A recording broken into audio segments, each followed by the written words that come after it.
Mga kapuso, alam niyo ba na may epekto ang init ng panahon sa pagkalat ng rabies? Kaya dapat doble ingat ngayong tag-init at kung nakagat ng aso, narito ang mga dapat gawin para rabies-free.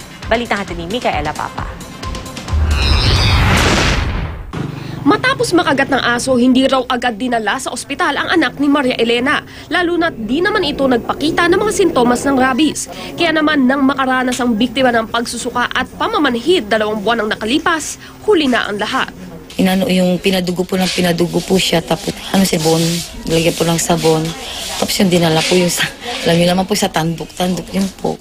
Ang masaklap pa, nakagat din ng parehong aso ang kapitbahay nila na binawian na rin ng buhay ngayong araw. Namatay na rin ang asong nangagat sa mga biktima. Ayon sa Department of Health, tumataas ang bilang ng mga kaso ng rabies tuwing tag-init dahil mas maraming batang naglalaro sa lansangan, kaya't mas mataas ang tsansang makagat sila ng aso. Pero bukod pa dyan, ayon sa veterinaryong si Doc Nielsen Donato, may direktang epekto ang init ng panahon sa pagkalat ng rabies virus. Kumbaga yung incubation period is better during the warmer season or the warmer climate. So, mas mabilis silang mag-propagate. Ang problema, mahirap matukoy kung may rabies ang aso dahil bukod sa furious type o yung laging galit at nangangagat ng kahit ano pati na ng kanyang amo, meron ding dumb type o yung tahimik lang at latang-lata na parang may sakit. Kaya basta nakagat ng aso, ito ang mga dapat at hindi dapat gawin.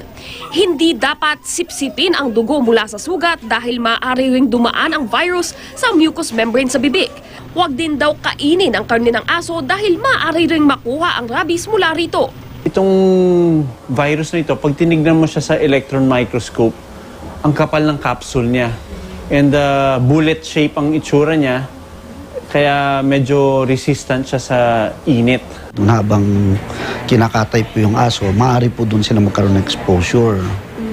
Maaaring may sugat po maliliit yung nagkakarne na hindi po nila nalalaman na na-expose na po sila sa rabies. Sa halip, dapat hugasan ang sugat ng tubig at sabon nang di bababa sa 10 minuto at agad sumangguni sa pinakamalapit na Animal Bite Center ng DOH kung saan libre ang unang mga dosage ng anti-rabies vaccine.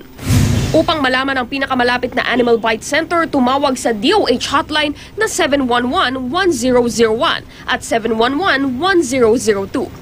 Obserbahan din ang kilos ng asong nakakagat sa loob ng 1 linggo. Walang gamot ang rabies kapag umabot na sa utak ng aso o ng tao, kaya unahan na ng proteksyon.